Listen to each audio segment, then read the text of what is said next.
Olá pessoal, muito boa noite para você que nos assiste aqui na TVT e nos acompanha pela Rádio Brasil Atual. O Revista Brasil TVT começa agora com a minha apresentação Cosmo Silva e da jornalista e minha colega Ana Rosa Carrara. Boa noite, Ana Rosa. Boa noite, Cosmo. Boa noite também a quem nos acompanha. Esta semana o Brasil ficou estarrecido com as denúncias de assédio sexual envolvendo Pedro Guimarães, pessoa íntima do presidente Jair Bolsonaro e agora ex-presidente da Caixa Econômica Federal. Após o escândalo que se tornou público pelo portal Metrópole, Pedro Guimarães pediu demissão da Caixa, maior banco público brasileiro. As denúncias de assédio sexual foram feitas por vítimas que relataram toques em partes íntimas sem consentimento por parte de Guimarães, além de falas, abordagens e convites inconvenientes e desrespeitosos. Também nesta semana, áudios divulgados pelo portal Metrópolis revelam situações em que o agora ex-presidente da Caixa submeteu subordinados a constrangimentos diversos, inclusive com palavras de baixo calão. O Revista Brasil TVT de hoje vai repercutir essa questão, bem como outro escândalo no governo Bolsonaro, a corrupção no MEC. A Assembleia Legislativa de São Paulo aprovou nesta semana projeto de lei que cria o Programa Estadual de Regularização de Terras. Lei permitirá que terras que deveriam ser destinadas à reforma agrária sejam regularizadas por ruralistas. No programa de hoje, vamos analisar o que representa esse PL e a repressão de policiais militares à retomada do território Guapoí, no município de Amambaí, no Mato Grosso do Sul, que deixou mortos e feridos. A Atiguaçu, principal entidade representativa dos Guarani Kaiowá, informou que a ação da PM do território Guapoí ocorreu sem ordem judicial de reintegração de posse. E após 18 dias de paralisação nacional, o movimento indígena e governo do Equador chegam a um acordo para suspender greve geral no país. Redução do preço dos combustíveis, retomada dos subsídios e mesa de diálogo permanente fazem parte do acordo. Esse assunto e as comemorações da independência da Bahia, celebrada neste sábado, dia 2, que voltam a acontecer nas ruas após 2 anos interrompidos por causa da pandemia de Covid, também serão discutidos hoje. Esta semana, uma cartilha do governo federal que criminaliza a mulher vítima de estupro causou reação e indignação na internet. Campanha luta pela revogação do Manual do Ministério da Saúde, que incentiva investigação de vítimas de estupro que tentam acessar o serviço de aborto legal. O programa de hoje vai analisar essa questão. E para finalizar, nós temos o nosso Momento Cultural. Você pode acompanhar o Revista Brasil TVT também pelo YouTube, youtube.com/RedeTVT. A ministra Carmen Lúcia, do STF, vê gravidade em escândalos envolvendo o MEC e manda a PGR se manifestar. Ações no STF, investigações na Polícia Federal e CPI do MEC miram esquema de corrupção no Ministério da Educação. Sobre esse assunto, nós conversamos agora com Kennedy Alencar, que é jornalista e colunista do portal UOL. Olá, Kennedy, seja muito bem-vindo, tudo bem? Olá, Cosmo, boa noite, tudo bem? Bom estar com você aqui, com a Ana, com quem está nos assistindo. Kennedy, até onde vai esse escândalo, mais um escândalo aí, nesse caso especificamente, de corrupção no Ministério da Educação, Kennedy? É um escândalo muito grave, vem na esteira de uma política de desmantelamento do Ministério, né? Na verdade, o Bolsonaro destruiu o Ministério da Educação com esses ministros e culminou aí num caso de corrupção explícita, no qual pastores faziam intermediação de verba pública a mando do presidente da República, segundo o ex-ministro. E tem ainda a acusação, a suspeita, que segundo a ministra Carmen Lúcia, ao encaminhar para a Procuradoria-Geral da República a notícia crime, considerou grave o quadro narrado. Normalmente, quando o ministro Supremo ou a ministra recebe uma notícia crime contra o presidente, encaminha burocraticamente para a Procuradoria-Geral da República, porque o Procurador-Geral da República é a única autoridade constitucional que pode investigar um crime comum do presidente da República. Mas nesse caso, ela encaminhou já dizendo que aí tem coisa. Então isso é inusual. Tem uma decretação de sigilo, isso de alguma maneira dificulta um pouco mais a transparência do caso, acaba ajudando o Bolsonaro, mas não impede as investigações, porque as acusações são muito graves e tem uma CPI aí que pode sair, né? Tem toda uma pressão. Esse caso Pedro Guimarães, do assédio sexual e moral na Caixa, acabou contribuindo para desviar um pouco o foco da CPI do MEC e do MEC, né? Que é um escândalo de uma outra natureza. Então, os governistas estão também utilizando um pouco isso para ver se conseguem bloquear a CPI no Senado. O presidente do Senado, Rodrigo Pacheco, mais uma vez joga de uma forma dúbia, o que acaba beneficiando o Bolsonaro. É exatamente isso que eu queria te perguntar, Kennedy. A gente está às vésperas do recesso do Poder Legislativo. Eles vão entrar em recesso nesse mês agora, dia 18, e tentam emplacar ainda nesse período, antes do recesso, segundo os parlamentares de oposição que tentam engajar esse projeto da CPI, de que isso aconteça antes do recesso. Você acha que isso é possível? Acho que vai ser difícil. A CPI tem fato determinado e ela tem as assinaturas suficientes, é um direito das minorias. O Supremo já reconheceu que, tendo as assinaturas e tendo o fato determinado, o presidente do Senado, o presidente do Congresso tem que instalar a CPI. Mas ele enrolou para instalar a CPI da pandemia e está fazendo agora. Então isso vai ser uma briga política, né? Há uma chance sim, porque a acusação, a denúncia, ela é muito grave por si mesma, né? Mas nenhum governo quer CPI. O governo Bolsonaro acabou subestimando o impacto da CPI da pandemia e a menos de 100 dias da eleição, a praticamente 3 meses da eleição, é muito ruim para o governo que se permita que os parlamentares possam fazer essa investigação. Então tem um cabo de guerra aí, o governo tem força, acabou de aprovar uma proposta de emenda constitucional aí no desespero e o Rodrigo Pacheco faz um jogo duplo e de adiamento que acaba beneficiando o Bolsonaro. Agora, Kennedy, o que chama atenção também é que este caso de corrupção no MEC, envolvendo pastores que não têm nenhum cargo efetivamente no Ministério da Educação, que negociavam verbas para prefeituras, um gabinete dentro do MEC, em um escritório especial em Brasília, cai por terra essa narrativa do governo Bolsonaro de que o governo dele não tem corrupção. Como ele vai lidar com essa questão agora que ficou tão explícito e evidente, Kennedy? É uma narrativa mentirosa. O Bolsonaro ele é um corrupto, né? Ele e a família acumularam um patrimônio na sombra da rachadinha. E há casos diversos de corrupção no ministério dele, no governo dele. Ricardo Salles, a questão da própria rachadinha que envolve o filho Flávio Bolsonaro, questão imobiliária de Carlos Bolsonaro, enfim. O próprio Bolsonaro, o cheque para a primeira-dama, que até hoje ele não explica, ele xinga os repórteres. No caso do MEC, é uma política de destruição do Ministério, porque se a gente pegar desde o governo Fernando Henrique Cardoso, quando Paulo Renato Souza era ministro, depois veio o governo Lula, o Tarso Genro, o Cristóvão Buarque, o Tarso Genro, o Haddad, o governo Dilma, houve uma continuidade de políticas públicas que resultaram numa melhora sistêmica da nossa educação. Com o golpe parlamentar de 2017, o impeachment da Dilma, se começa uma virada ali já no governo Temer e desmantelamento das políticas públicas anteriores, sobretudo da época do governo do PT, e com o Bolsonaro a destruição pura e simples. Essa narrativa dele é uma narrativa falsa, é uma narrativa mentirosa, como tudo no bolsonarismo, né? A mentira é uma arma política que ele usa, mas ele próprio já passou a admitir agora que a corrupção tem caso isolado, ela é endêmica no Brasil e tal, porque ele é um corrupto, é um governo corrupto, é o pior presidente da história do país. Esse caso do MEC, o caso que a gente vê do orçamento secreto, é corrupção na veia. Portanto, eu não creio que haja autoridade moral nenhuma no Bolsonaro. Isso é uma invenção, né, que parte da imprensa embarcou em 2018, mas agora a maioria já não embarca mais, e a população entende. Agora, o foco da eleição também, Cosme e Ana, vai estar na economia, né? Não está na questão do debate da corrupção. Isso só tira do Bolsonaro qualquer força, qualquer credibilidade para um discurso dele contra a corrupção, porque ele é um corrupto. Uhum.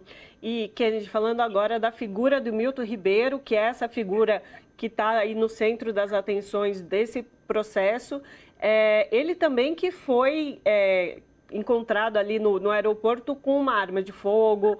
É uma pessoa bastante polêmica, né? O que a gente pode falar mais sobre essa figura? Eu nem usaria a palavra polêmica, porque uma polêmica envolve, eventualmente, o cotejamento ali de posições antagônicas, defensáveis. Ele é um desqualificado mesmo, é alguém que não tem condição de ocupar o MEC, de falar de famílias desajustadas, relacionando isso a jovens, a crime, é um homofóbico, né? É uma pessoa regressiva, é um mau educador e está se revelando aí, as acusações de corrupção contra ele são muito consistentes. Portanto, é uma pessoa absolutamente desqualificada para ocupar o Ministério da Educação, como o Ministério do Bolsonaro de uma forma geral. Com uma exceção ou outra, a Tereza Cristina, que é uma conservadora, mas tem algum preparo para a área da agricultura, o Tarcísio de Freitas, que foi ministro, está aí se lançando candidato a governador de São Paulo, era alguém de segundo e terceiro escalão, entende um pouco dessa área, mas na média, de uma forma geral, o Ministério do Bolsonaro é um espelho dele, né? É um ministério incompetente, é um ministério que não entende os mecanismos de poder. Basta ver o que estão fazendo na economia. O Paulo Guedes está desmoralizado, né? E estourou o teto fiscal. Eles não são liberais, eles não são fiscalistas, eles são oportunistas que estão no desespero eleitoral para tentar se manter no poder. É um ministério muito ruim do Bolsonaro, que é um reflexo dele, né? É o pior presidente da nossa história.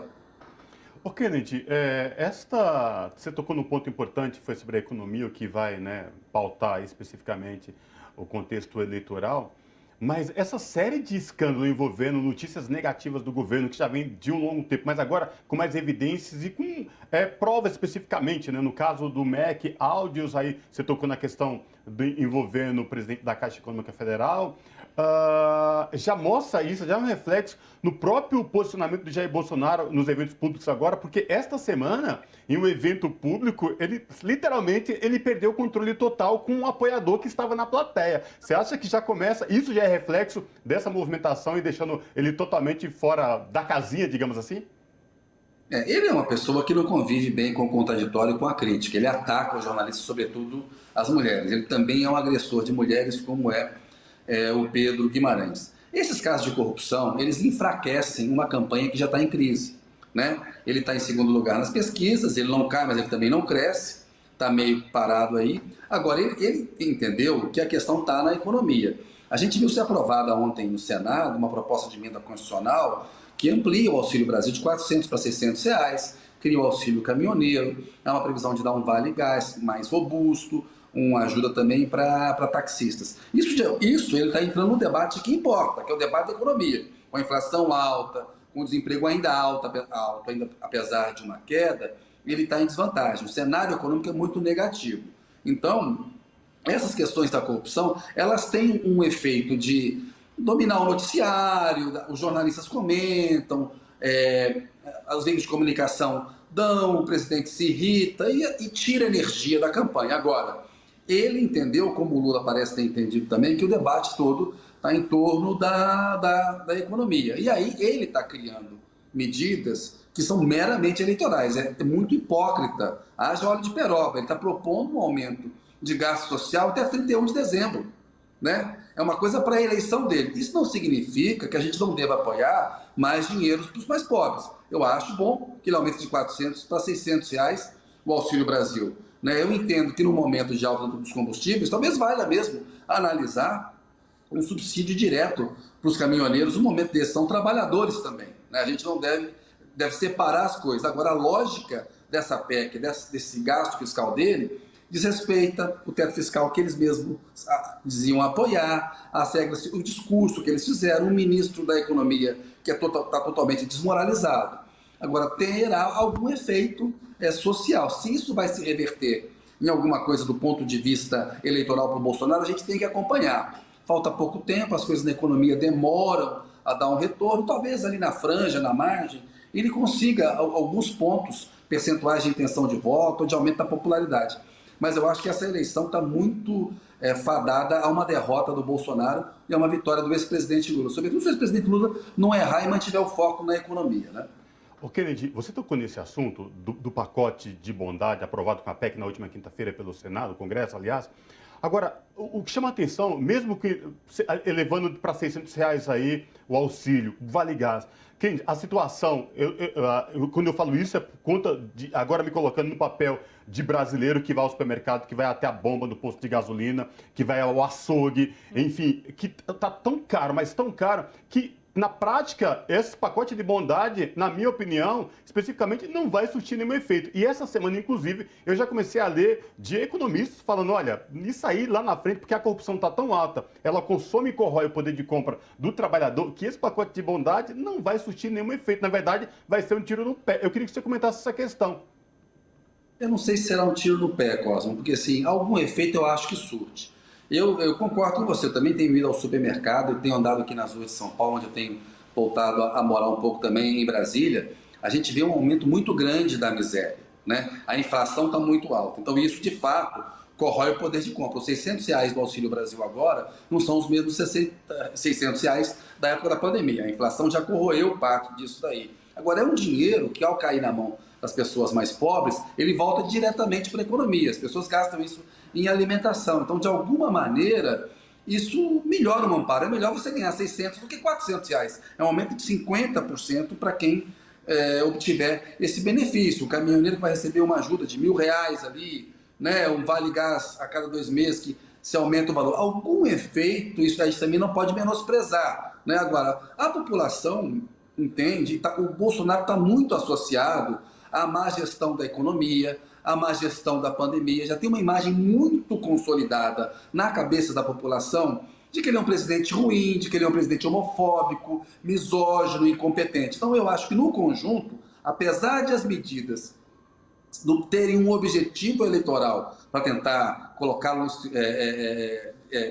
no segundo, se houvesse, primeiro, forçar que haja um segundo turno, porque as últimas pesquisas, segundo o Datafolha, sobretudo, davam uma chance muito grande de o Lula vencer na primeira etapa, no primeiro turno. Então, colocar o Bolsonaro no segundo turno e levar o Bolsonaro a reverter um quadro de derrota eleitoral, eu acho muito difícil. E eu concordo com você no sentido de que o efeito não será esse efeito milagroso que os auxiliares do presidente, os aliados dele esperam. Me parece mais uma medida desesperada, deixa uma armadilha fiscal e uma bomba fiscal para o próximo governo, né, claramente. Eu acho importante discutir política pública e avaliar se esse gasto com os mais pobres é tão alto assim como às vezes alguns jornalistas, a mídia fala, porque na hora de fazer uma desoneração fiscal para setores da empresa, eles não contam os bilhões.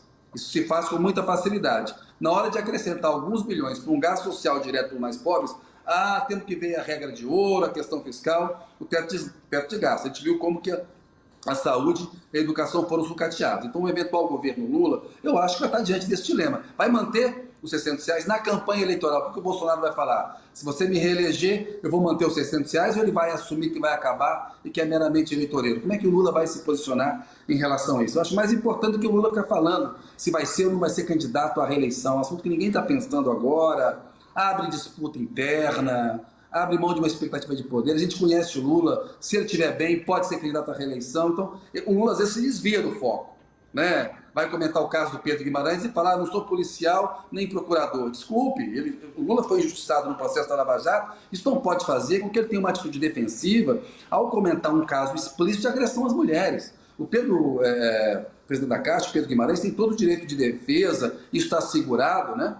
Agora, as acusações são muito graves de assédio sexual. Quem viu os relatos são nauseantes, são sólidos os relatos das mulheres, e tem gravações dele de assédio moral na Caixa. Então, o Lula, nessa hora, sobretudo porque o eleitorado feminino tem uma preferência por ele, deveria se manifestar de uma outra maneira. Esses erros que o Lula comete, me parece que ele acaba dando de bandeja alguns motes de campanha para o Bolsonaro, ou perdendo, porque tem que focar na economia, que é o debate que interessa, o debate da vida real, como você falou. Quem vai ao supermercado, quem anda nas ruas das grandes cidades brasileiras, está vendo um aumento da miséria, está vendo um aumento no custo dos alimentos, está vendo que a inflação corroeu o poder de compra. Todos nós ficamos mais pobres, o país empobreceu, o Bolsonaro piorou o Brasil, né? Piorou os efeitos da pandemia, ele piorou a crise econômica.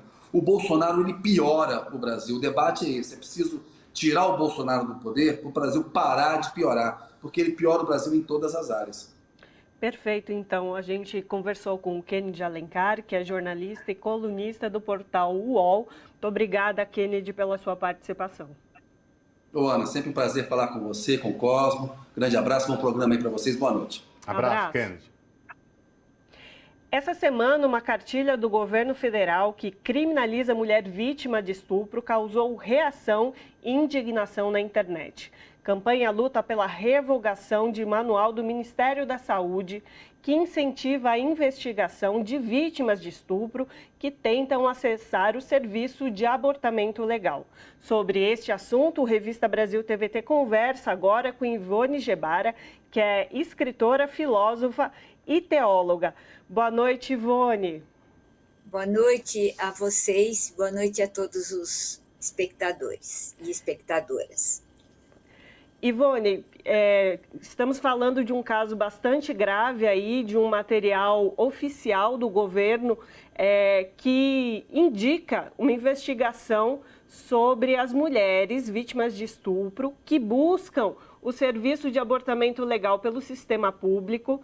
E para piorar, a gente teve aí recente 2 casos gravíssimos relacionados também a essa violência contra as mulheres, que é o estupro. Uma menina de 11 anos também que passou por uma situação de grande constrangimento e grande violação do direito dela, o direito humano dela de acesso ao abortamento, já que com 11 anos, e de uma atriz também que sofreu um estupro e por isso colocou o bebê para adoção, que é um processo totalmente legal, e também teve aí os seus direitos violados, né? Então, falamos dessa situação, Ivone. O que a gente pode pensar em 2022, lidar com essa situação? Então, Ana, eu acho uma situação tristíssima que leva a gente, especialmente nós mulheres e também os homens que são nossos parceiros, né, a ter vontade de chorar. Mas a realidade é que me parece que a questão das mulheres, e muito especialmente a questão do aborto e da violência sexual, do estupro, eles estão se tornando problemas para as políticas de direita. Quer dizer, as políticas de direita e a política do governo federal vigente é uma política que acaba usando as pessoas fragilizadas, no caso as mulheres vítimas de estupro. Não se fala dos estupradores, apenas se culpabilizam as mulheres que já têm o sofrimento de terem sido violentamente tratadas, estupradas. Então, é um governo que usa, através dos corpos estuprados, a manutenção de sua ideologia de extrema-direita. E não é por menos que também, nessa mesma semana, a Suprema Corte dos Estados Unidos também derrubou a lei que determinava a interrupção da gravidez nos Estados Unidos. Então, é interessante que é uma política internacional e, infelizmente, aqui ninguém reflete, só se repete. Ivone, e o que chama a atenção é que esse tipo de política criminaliza a mulher, colocando ela como responsável no caso de violência, como um estupro, no caso de violência não só sexual, mas moral, intelectual, que é mais perverso ainda, aniquila praticamente o poder de resistência da mulher. É que isso começa a ficar evidente e as pessoas meio que começam a naturalizar. Como isso é possível lidar com toda essa questão e num momento tão perverso, quando a gente tem um governo federal que, ao invés de combater isso, parece que potencializa mais esse tipo de violência contra as mulheres, Ivone? A sua pergunta é excelente, Cosme, porque eu acho que, infelizmente, o Brasil está numa fase em que não se pensa. As pessoas polarizam situações, mas não pensam, não refletem. Então, eu falo também como teóloga, mesmo as igrejas cristãs, elas também entram numa noção assim abstrata de pecado, entram numa noção abstrata de bem comum, numa noção abstrata de cuidado dos outros, e isso tem acontecido periodicamente. Então, é interessante que os estupradores não são denunciados. mais uma vez, né? Se fala, olha, tem mais de não sei quantas mil mulheres estupradas. Sim, e qual a responsabilidade do estuprador? Qual a educação que se dá ao estuprador? Pelo que eu vejo, a educação política, da política vigente no país, dá ao estuprador muitos direitos. Veja-se, por exemplo, eu estou falando, usando esse termo estuprador para o presidente da Caixa Econômica. Tudo que ele fez também é uma forma de estupro, que ele usa o seu poder político para isso. Então, eu só vejo como saída a reação da sociedade civil, a reação de grupos de homens que têm se manifestado, mas tem que ser muito mais, porque essa identidade masculina perversa não é a identidade, eu diria, da maioria dos homens que lutam pela justiça. Então, se dá uma ideia de masculinidade tóxica e se dá uma ideia de que todos os machos são iguais. Não são iguais. E todas as fêmeas são frágeis, burras, né? E podem ser manipuladas. Então, há um movimento social que eu diria assim que é nacional, mas que é mundial, de nós todas e todos, cidadãs e cidadãos, e esse movimento tem que crescer de reagir contra a burrice que se expande nesse país. A ignorância, a falta de pensamento, a falta de reflexão, a falta de coração, né? Então se polemiza sobre um corpo já sofrido, que é o corpo da menina que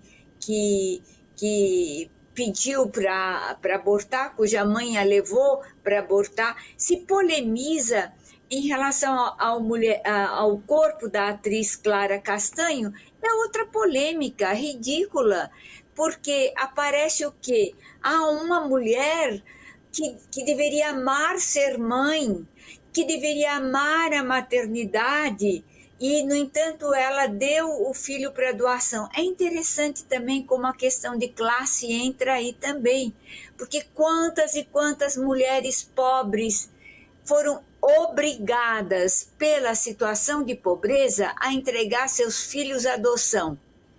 E com elas não se usa os mesmos termos. Então, para a gente ver como há uma sociedade... É um crime social que nós estamos cometendo, e é um crime de cumplicidade social se nós nos calarmos. Ivone, o que você está falando me leva a pensar muito sobre a cultura do estupro, né? Que para além do ato em si, da violação carnal, digamos assim, ela é uma cultura. Queria que você pudesse esclarecer os nossos ouvintes, nossos telespectadores, desse conceito que muitas vezes não é comum, mas eu acho que precisa ficar cada vez mais comum para a gente entender esse processo, como o Cosmo bem colocou, que ronda ali o processo da moralidade, da ética. Mas queria que você falasse sobre isso. Então, Ana, eu acho que quando a gente usa essa expressão cultura do estupro, todo mundo reage negativamente. Imagina se nós temos uma cultura do estupro. Mas acontece que, quando a gente fala de cultura, a gente tem que entender que é um processo que vem de longe, é um processo que é destilado de diferentes formas. Por exemplo, como é que a gente destila a cultura do estupro? Através do revólver também, né?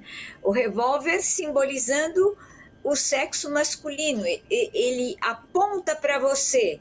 Então, o menino, desde pequeno, ele tem que ser macho. E o que é ser macho? Ser macho é dar soco. Ser macho é pisar no outro. Ser macho é tirar, por exemplo, da menina um sorvete. Eu fui macho, eu queria o sorvete, tirei dela o sorvete. Então, a cultura do estupro não é apenas o ato sexual violento, mas é um tipo de socialização que se faz para os meninos, para os jovens, para os homens, que lhes permite chamar uma mulher de puta, que lhes permite agredir uma mulher, que lhes permite agredir até a própria mãe, a própria avó. Por quê? Porque eu sou... Ele não precisa dizer eu sou macho, ele já atua como macho. Então, e macho, eles acham que é uma coisa linda. É como se fosse uma identidade de superioridade. E, ao contrário, essa identidade que leva à cultura do estupro é uma identidade de fragilidade, é uma identidade que desumaniza os meninos, que desumaniza os homens. E isso é tomado como valor positivo. Ora, o valor positivo é o valor que constrói boas relações. E essas constroem péssimas relações. Ivone, você tocou nesse assunto dessa cultura da masculinidade tóxica dos machos, porque desde criança, quando nascem e são educados para... A menina, ela tem que lavar roupa, a menina, ela tem que lavar louça, a mulher tem que limpar a casa e o homem não. O homem não pode fazer nenhuma atividade doméstica porque vai tirar a masculinidade, dessa forma como a sociedade imputa isso. E você tocou nesse ponto que é fundamental para os próximos tempos aí, para as famílias reavaliarem esse tipo de educação. Que tipo de homens e meninos eles vão estar criando para a sociedade. Mas eu queria tocar em outro ponto com vocês, se pudesse falar com a gente de forma muito tranquila, que é essa questão da violência dupla contra a mulher, no caso de vítima de estupro, quando procura a justiça. A justiça, ao invés de segurar, de proteger, de acolher, ela faz um papel inverso. Como no caso da criança de 11 anos estuprada, que a mãe leva para a justiça e a magistrada fala para ela, você não pode esperar mais um pouco? E aí a promotora segue nessa linha, mas olha, você é um bebezinho. Como assim? É uma criança de 11 anos, os direitos fundamentais estão sendo interrompidos até pela própria justiça. Isso é fruto da naturalização de tudo isso, Ivone? Então, a sua pergunta você mesma respondeu, é verdade. E eu acho que aí a juíza teve um papel absolutamente nefasto, um papel de educadora péssima. E não, eu tenho até vergonha de dizer um papel de educadora. Eu acho que ela teve um papel de deseducadora, ela teve um papel de julgadora de quem já está sofrendo e acrescentar, além do próprio sofrimento da menina, um sofrimento maior. E as perguntas que ela faz, você acha que o pai da criança, que pai? Né? Muitas mulheres reagiram, estuprador não é pai, estuprador não é pai, é absolutamente a pessoa que violentou a menina. Né? Então, eu mais uma vez, como é que a gente faz para sair dessa situação?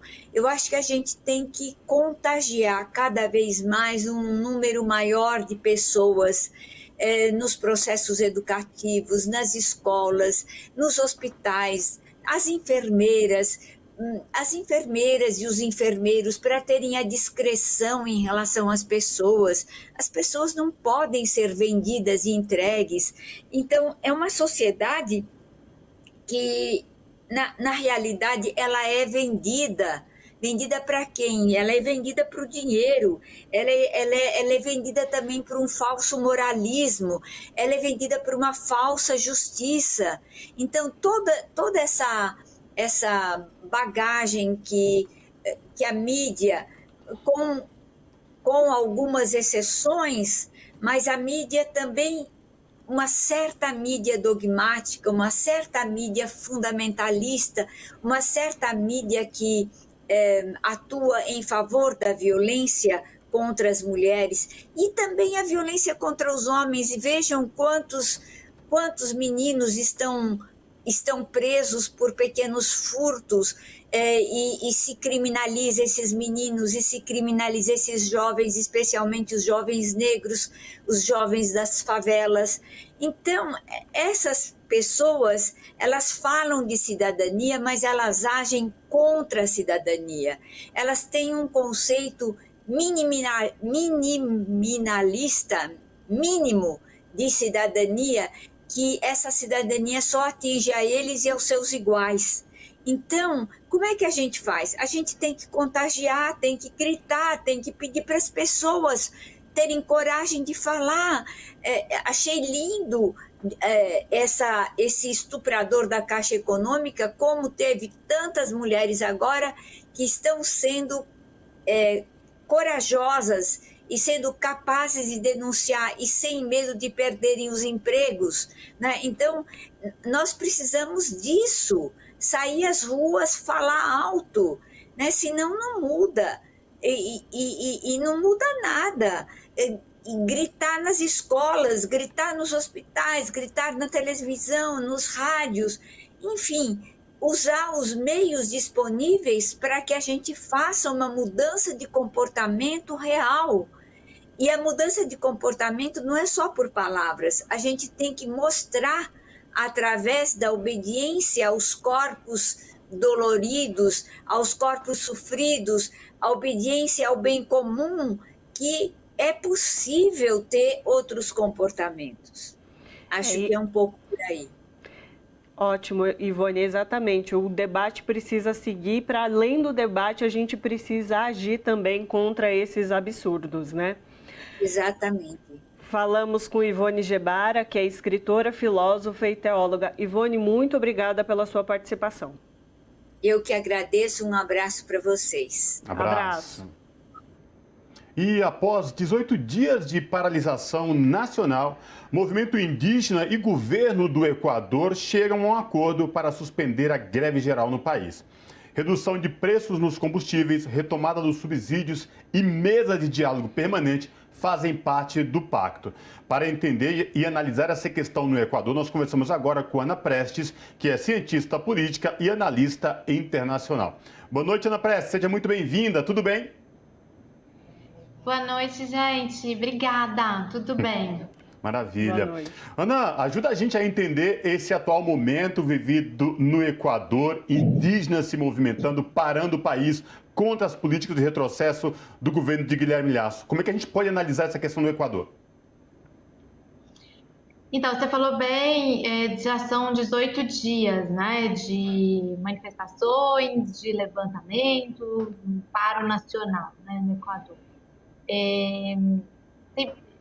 Os indígenas, principalmente da CONAI, eles fizeram, inclusive antes de começar essa paralisação nacional, todo um histórico da tentativa de diálogo deles com o governo Lasso, desde o início do governo do Guilherme Lasso.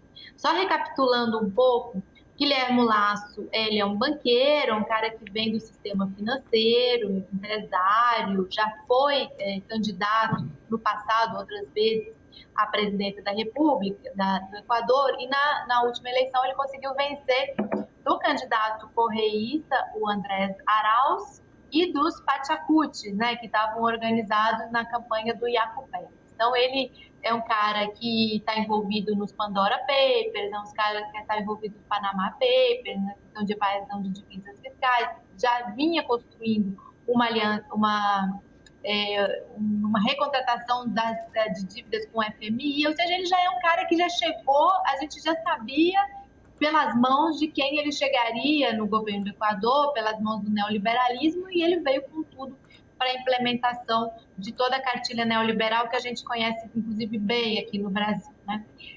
Então, ele chegou nessa condição, uma divisão dos setores progressistas, principalmente entre o correísmo e os setores indígenas. Aí tem todo um debate sobre como se divide aí também o setor indígena, eu acho que não dá tempo da gente explorar aqui, mas ele, fruto dessa divisão dos setores progressistas, ele chegou ao governo. E desde o começo, o governo dele tem sido um governo pressionado.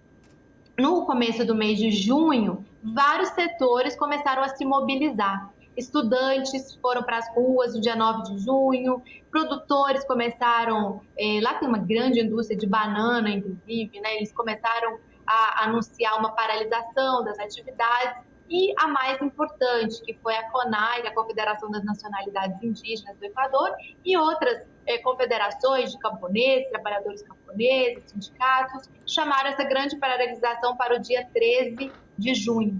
e desde lá o país está conflagrado, né? A paralisação ela resultou em interrupção de vias, marchas, protestos. O que chamou muita atenção foi a brutalidade com que o Guilherme Lasso reagiu. Por exemplo, eu acho que eles tiveram um erro estratégico como governo, que logo no início prenderam a principal liderança da CONAI, que é o Leônidas Issa, de uma forma que foi um sequestro, não tinha por que essa prisão, uma prisão totalmente arbitrária, no meio da noite, o que aumentou o nível de mobilização e de indignação com o governo. E eles organizaram esses protestos aí com base em 10 pontos. Tanto é que, recentemente, quando baixaram 10 centavos da gasolina, eles falam, não são 10 centavos, são 10 pontos, dizendo o seguinte, começou aí a ceder, mas a gente precisa tratar esses pontos. E são pontos muito básicos. Inclusive, nós, brasileiros, quando a gente olha para aqueles 10 pontos, a gente se vê, né, ali naqueles 10 pontos, porque é preço de combustível, preço dos alimentos básicos, fim das privatizações, questão da segurança, tem um paramilitarismo e grupos milicianos aumentando muito no país. Uma educação, eles tiraram mais de 100 milhões da educação. Vamos lembrar que o Equador é um país pequeno comparado ao Brasil, né? Então, a gente sempre tem que medir essas proporções também dos valores e tudo mais, das reivindicações deles. Nós estamos falando de um país de menos de 20 milhões de habitantes, é como uma São Paulo, é uma grande São Paulo, né? A nossa metrópole. Então, é esse o estado, né, da situação. Ao longo desses 15 dias, dos primeiros 15 dias, no final dos 15 dias, começou um debate sobre uma destituição do Lasso, que não prosperou na Assembleia do país, e infelizmente não foram obtidos, foram obtidos 80 votos, mas não, acho que são 90 e tantos votos que são necessários para a destituição. Inclusive lá eles chamam isso de morte cruzada, porque quando cai todo mundo, né? Você tem que ter uma nova eleição para tudo, para presidente, né, com vice-presidente, parlamentar. Não prosperou, o país continua muito conflagrado, 18 dias depois do início das paralisações. E, Ana, na verdade, o governo Lasso se colocou interrompendo as negociações justificando por conta da morte de um militar, mas como você bem disse já, as ações violentas por parte do Estado já eram, assim, assombrosas, né, contra essa população indígena em mobilização. Desde o começo. Então, a primeira coisa foi essa prisão arbitrária do Issa, né, do Leônidas Issa, depois eles acabaram soltando ele. Já houve 6 a 7 mortes, né, entre esses manifestantes. Eu estava vendo onde estavam confirmando uma 7ª morte. Desaparecidos, né? Na última vez que eu vi também, de cerca de 8 desaparecidos, mais de 300 pessoas feridas, mais de 150 pessoas presas arbitrariamente.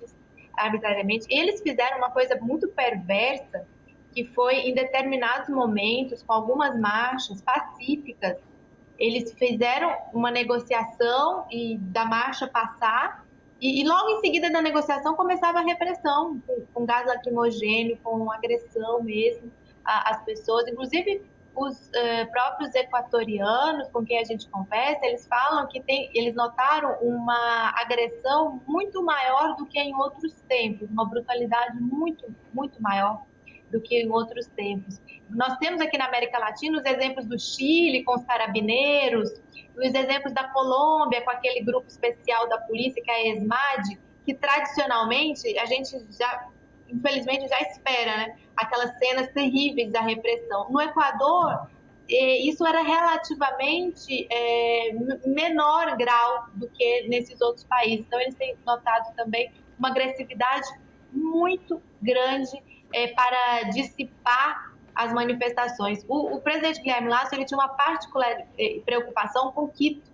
Então, naquela época, a certa altura, que estava chegando as marchas de diversas partes do país a Quito, ali eles aumentaram muito a brutalidade no sentido de tentar evitar o que eles chamam de ocupação de Quito, né? Então, eles também militarizaram aquela região ali da Casa de Culturas, que é onde, tradicionalmente, os movimentos se instalam em Quito, e foi muito agressivo a reação do governo com relação às marchas, que são pacíficas. Eles são muitos, né? Muitos, e saem marchando de forma absolutamente pacífica, e realmente foi impressionante.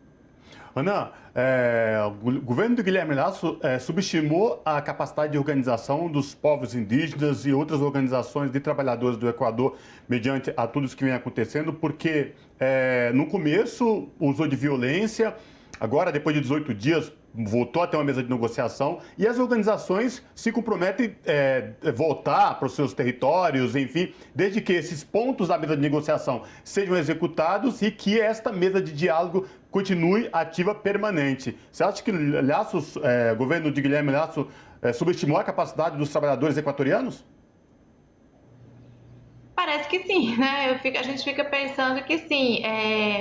O Equador, desde os anos 90, tem essa tradição dessas grandes marchas e que já derrubaram governos, já derrubaram os 3 presidentes aí dos anos 90 para cá, no começo dos anos 2000. Então, eles têm uma capacidade mobilizadora que ela é impressionante, né? Se você observa, acho que para nós no Brasil, que estamos até carentes assim, de momentos de maior mobilização popular, a gente fica realmente impressionado. Então, são inúmeras pessoas que se colocam numa situação de, inclusive, de vulnerabilidade, né? Porque você está ali, você não sabe onde você vai dormir, o que você vai comer, que hora você vai comer, né? Coisas básicas, mas eles conseguem se organizar e ocupar, né? Eu acho, sim, que o Lasso, ele se assustou, inclusive, com essa capacidade de mobilização do parlamento, de ameaçar, né? Porque ele está forte no parlamento. Apesar de 47 assentos serem do UNE, né, que é por onde o correísmo hoje se organiza, depois que perdeu a Aliança País do grupo do Lenin Moreno, a grande maioria, inclusive setores indígenas de direita, como os setores do Pachacuti, são aliados do Lasso no parlamento. Então, ele tem uma certa segurança institucional baseada nesse seu suporte no parlamento com os grupos que lhe apoiam. Mas eu acho que ele assustou realmente. E essa resiliência, essa resignação e essa... É incrível que ele subestime isso, porque ela já é uma marca presente do povo equatoriano e das suas organizações. A CONAI, ela é uma das organizações mais fortes, reconhecidamente, do mundo, né? A CONAI, ela é famosa no mundo inteiro pela sua capacidade organizativa e mobilizadora. Uhum. E, Ana, eu queria te ouvir sobre o papel da Igreja Católica, que tem sido a intermediadora dessas negociações, né? Na sua avaliação, qual tem sido esse papel dessa Igreja Católica e se isso tem sido benéfico para essa população indígena, para as mobilizações ou não? Uhum. Então, a grande parte da população do Equador é religiosa, é católica, né? Como em grande parte do nosso continente, aqui da América do Sul, apesar do crescimento do neopentecostalismo, das igrejas evangélicas, mas a tradição é realmente muito forte. Tanto é que as negociações, elas começaram na Basílica do Voto Nacional, né? Que é intermediadas pela igreja. Essa é uma marca, inclusive, nossa, aqui da América Latina, né? Eu acho que ali nós temos alguns exemplos, por exemplo, assim, na América Central, El Salvador, na própria Nicarágua, em momentos muito importantes de grande tensão social, a Igreja Católica teve um papel de dissuasório, um papel de mediação, e muitas vezes um papel também de se colocar ao lado do povo e ser atacada, inclusive perder, né, ser vitimada por isso, né, como o famoso caso lá do Monsenhor Romero em El Salvador e outros. Então, essa é uma marca também da nossa América Latina, esse papel da igreja, né? A igreja que teve um papel ao longo dos séculos muito importante, desde o começo da colonização, e acabou se estabelecendo como um poder muito forte nas nossas sociedades. Então, no Equador não é diferente. realmente a igreja ela tem um papel de mediação e ela é muito respeitada também pela população. Uhum. Tá certo, então. Falamos com Ana Prestes, que é cientista política e analista internacional. Ana, muito obrigada pela sua participação. Gente, muito obrigada. Um bom programa aí para vocês. Eu agradeço muito a oportunidade de a gente falar, ter se falado pouco sobre essa situação. Estou sempre à disposição. Abraço. Abraço. E a gente vai para um breve intervalo e volta já já.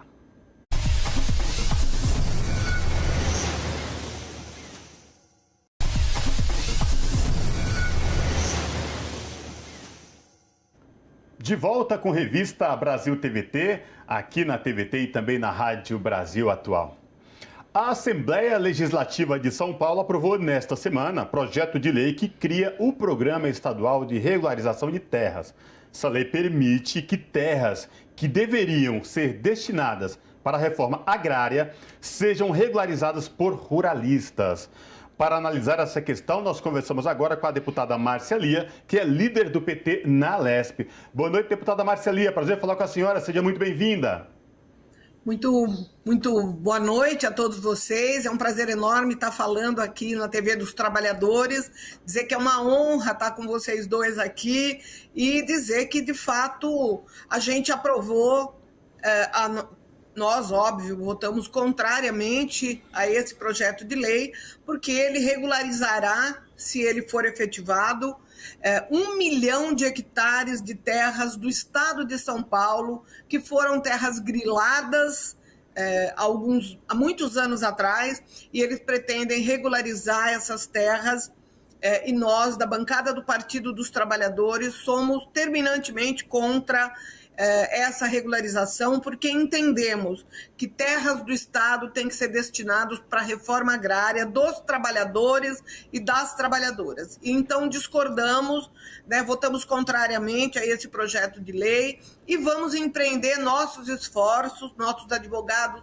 já estão debruçados sobre a possibilidade de que a gente entre com uma ação na justiça para tentar impedir que esse projeto de lei se efetive. Nós entendemos, inclusive, Ana Rosa, que esse projeto de lei é inconstitucional.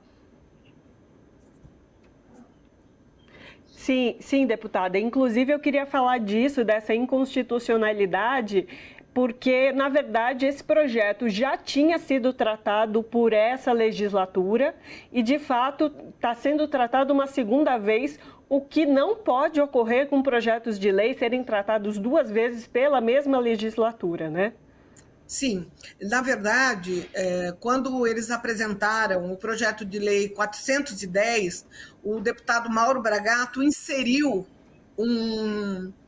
a gente chama de jabuti, quando coloca um novo parágrafo, um novo artigo, para poder modificar o contexto geral daquela lei. Então, era uma lei que regularizava as terras dos assentados. E não tinha nada a ver a regularização de grandes propriedades de terra, e aí inseriram lá o bendito do jabuti. A gente lutou muito, conseguimos retirá-lo, contudo, logo depois apareceu esse projeto de lei, o PL 277. Infelizmente, nós fizemos todas as defesas que nós podíamos fazer, obstruímos o projeto de lei, mas, infelizmente, o projeto de lei foi aprovado. Agora, deputada Márcia Lia, não chama a atenção um projeto tão polêmico dessa magnitude, que vai permitir a regularização de terras para ruralista, ao invés de ser destinada para a reforma agrária dos trabalhadores do campo no estado de São Paulo, há poucos dias da eleição aqui no estado de São Paulo? Olha, o que nós estamos sentindo é que não só no estado de São Paulo, mas também a nível nacional, eles estão fazendo assim meio que uma xepa. Eles querem entregar tudo, eles querem acabar com tudo rapidamente, eles querem pegar o patrimônio do povo paulista e do povo brasileiro e entregar para a iniciativa privada, entregar para os grandes especuladores financeiros. A gente vive hoje um período de muita dificuldade com esse governo Bolsonaro e também com esse governo Rodrigo Garcia, que é o Bolsodória, né? Ele é sucessão daquilo que a gente que é exterminar da política, que são as pessoas que querem fazer o entreguismo do que é público, do que é do povo, que foi construído, a riqueza desse país foi construída com muito trabalho da classe trabalhadora. E nós não vamos aceitar que as coisas aconteçam sem que nós, assim, busquemos na justiça todos os direitos que os trabalhadores têm. Nós não vamos nos cansar para que a gente possa impedir a efetivação desse projeto de lei que determinará, né, o fim das terras para a reforma agrária no estado de São Paulo. Vamos lutar até o fim. E, deputada, a consequência disso é que essas terras sendo destinadas aos ruralistas, ao agronegócio, muito provavelmente essas terras vão ser destinadas à plantação de commodities, como o básico do agronegócio de trabalhar com milho, com soja, cana-de-açúcar, que já é um grande problema do interior do nosso São Paulo. E isso pode afetar, inclusive, o acesso à alimentação também, né? Porque aí a agroecologia, a agricultura familiar perde espaço, né? Olha, hoje 70% dos alimentos produzidos que chegam às nossas mesas são produzidos pela agricultura familiar, né? E muitas dessas agriculturas familiares acontecem em terras que foram destinadas para a reforma agrária. Os assentamentos rurais no estado de São Paulo são fundamentais para que a alimentação chegue na mesa do nosso povo. Se essas grandes propriedades de terra que já praticam o agronegócio, elas já plantam soja, milho, madeira, cana-de-açúcar, isso é para gerar commodities, para exportar, né? E não é para levar comida para a mesa do nosso povo.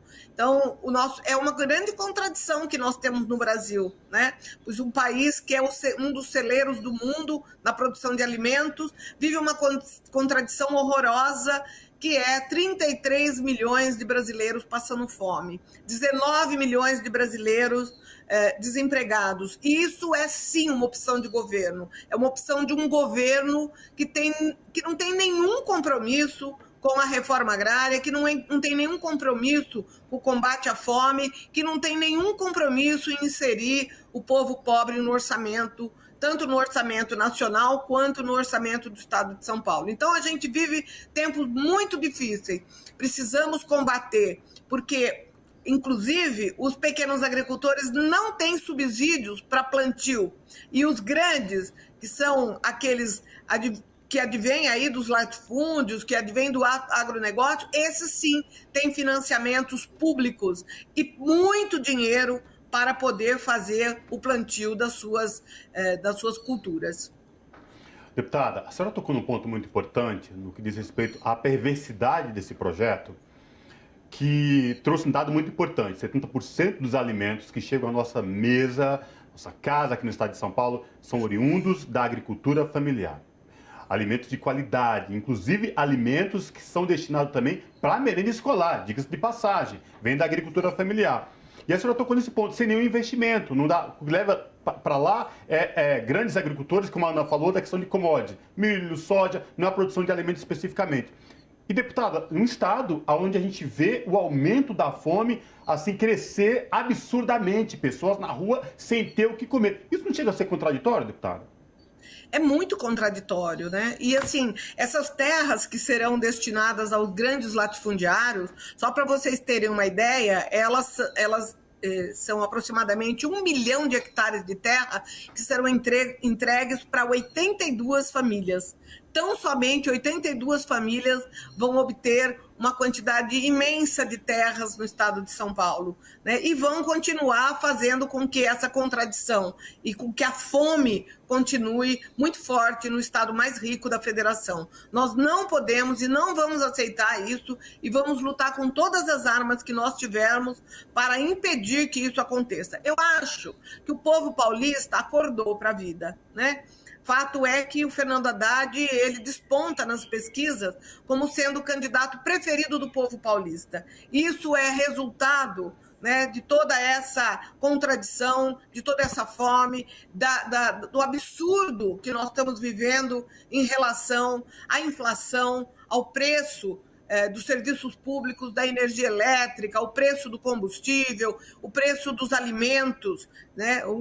Há um tempo atrás, a gente comprava um litro de óleo a R$2 e pouco. Hoje você está pagando R$12, R$13 um litro de óleo. Quem é que aguenta o botijão de gás, que a gente pagava R$30, R$35, hoje nós estamos pagando R$130, R$140, dependendo da cidade. Então, o povo não está aguentando mais. O povo acordou e entendeu, né, que o momento é um momento de mudança, e a mudança é para que aqueles que acreditam e que defendem os trabalhadores, que os trabalhadores vivam com dignidade, que os trabalhadores tenham uma casa para morar, comida para alimentar suas famílias, a população está optando por essa mudança. E eu espero de verdade que a gente tenha efetividade aí nas próximas eleições. Deputada Marcelia, que regiões no estado de São Paulo serão mais afetadas com a aprovação desse projeto? Porque a gente sabe que existe agricultores, pequenos agricultores, agricultura familiar, em vários cantos do estado de São Paulo. O estado de São Paulo é muito grande. Quais regiões serão mais prejudicadas, deputada? Olha, eu não tenho dúvida nenhuma que o Pontal do Paranapanema será ali na região de Presidente Prudente, para dentro, é a região que vai ter a maior quantidade de terras regularizadas. Tem algumas terras também na região de Bauru, mas a maior parte das terras, a região que mais vai ser prejudicada é a região do Pontal do Paranapanema. E eu quero colocar mais um ingrediente nesse nosso bate-papo, que foi a presença maciça de prefeitos daquela região. Aí eu descobri que alguns daqueles prefeitos são filhos ou netos desses latifundiários que estão disputando essas terras e que querem a regularização delas. Então, assim, há interesses privados, há interesses políticos privados, e nós não podemos permitir que essas questões elas sejam tratadas dessa forma. Sem debate, o projeto chegou na Assembleia e rapidamente ele foi colocado na ordem do dia para que a gente pudesse votar. A nossa correlação de forças na Assembleia Legislativa é muito desigual. Nós temos hoje 94 deputados, 69 deputados votam com o governo. Apenas 15 deputados, que foi inclusive a quantidade de votos que nós tivemos o não, hoje defendem a classe trabalhadora e defendem o patrimônio público do Estado de São Paulo na mão dos trabalhadores e das trabalhadoras. É isso que você coloca, deputada, é muito importante, porque o projeto foi votado em regime de urgência de forma muito esquisita, né? Não teria uma motivação de fato.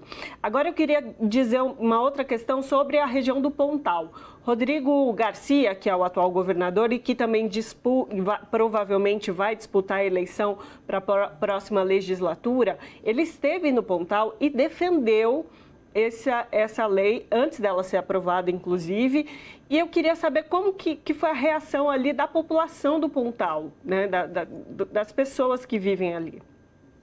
Olha, eu vou dizer uma coisa para vocês, ele deixou claro, ele gravou um vídeo, o Rodrigo Garcia, o atual substituto do Dória, ele gravou um vídeo dizendo que ele é contra a reforma agrária, que ele não acredita na reforma agrária, que ele acha que a reforma agrária não deu certo no Brasil. Um grande equívoco, uma grande falácia do governador Rodrigo Garcia, né? E a população rica é favorável, que é muito pouca gente, não chega a 3%, 4%.